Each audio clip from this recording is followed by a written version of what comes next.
While working as an apprentice tool and die maker, I was ordered to report to Brooklyn for the draft because the Korean War was going on. When I went to the draft board, they stamped on my papers, USMC, United States Marine Corps.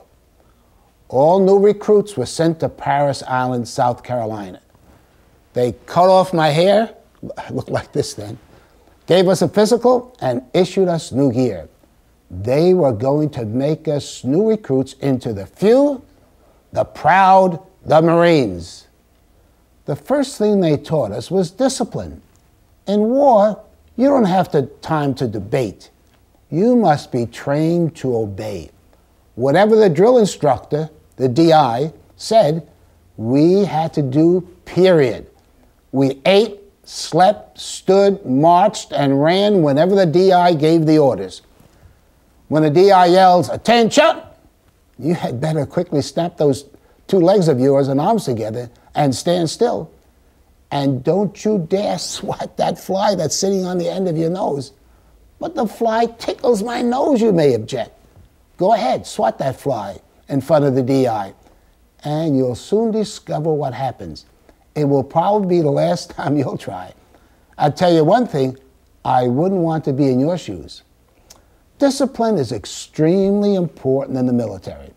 You cannot win battles with undisciplined soldiers.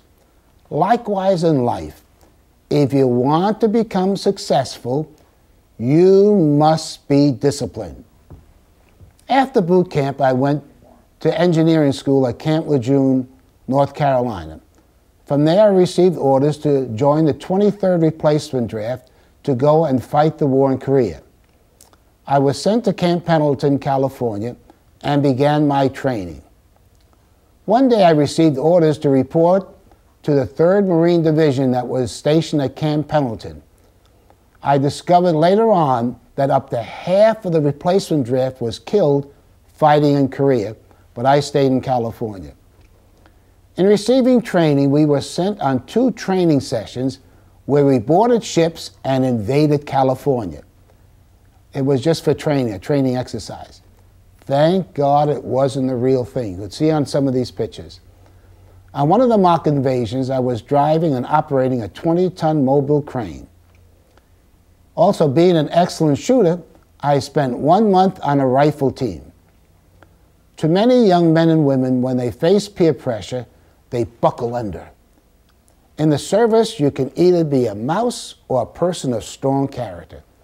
I learned in the Marine Corps that it was best to stand up right away for the things you believed in. I visited Tijuana, Mexico, and that's way far. Now, I come from New York City, and that's way at the opposite end of America, down there in Mexico, so it was a very foreign country. And taxi cab drivers there would ask me if I wanted a clean girl. Now, I'm far away from home. No one would see me do anything, but I vowed to be sexually pure. Besides, I'd be stupid to yield to these painted sewers that they claimed they were clean. Who knows what diseases these girls carried? Then when I left the Marine Corps, I met someone that changed my life forever.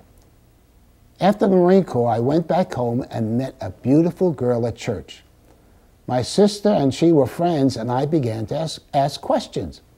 I asked her for a date, and she swept me off my feet.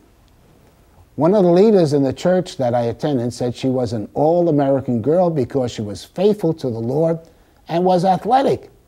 I was deeply in love with this girl, but one thing I was really concerned with.